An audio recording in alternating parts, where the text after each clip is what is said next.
your business news stories now. The mining sector is struggling to dig itself out of the current downturn. And the latest data from Stats South Africa shows that production decreased by 3.3% year-on-year in January 2024.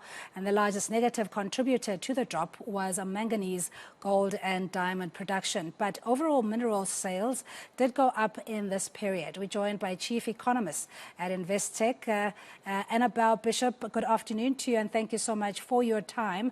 Why are we seeing this drop in production data, and what are some of the pressures that persist in the sector?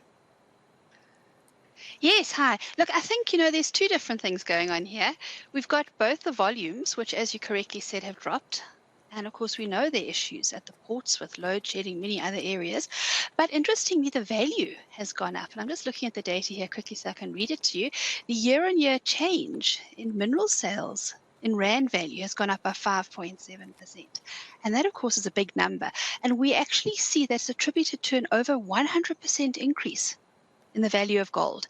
Now, we know that the gold price has gone up, and we know that it occurs as a consequence of expectations that the United States is going to cut its interest rates. In fact, we had some communications coming through recently from United States Governor Jerome Powell when he did his testimony to Congress, indicating that confidence is growing in the US for cuts and that they've reached the peak of their hike cycle.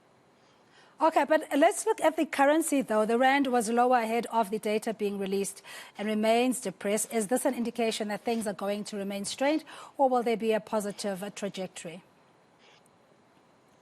Well, we expect a positive trajectory. Typically what happens is when you move into an interest rate cutting cycle of the United States, you do tend to see all emerging market currencies strengthen.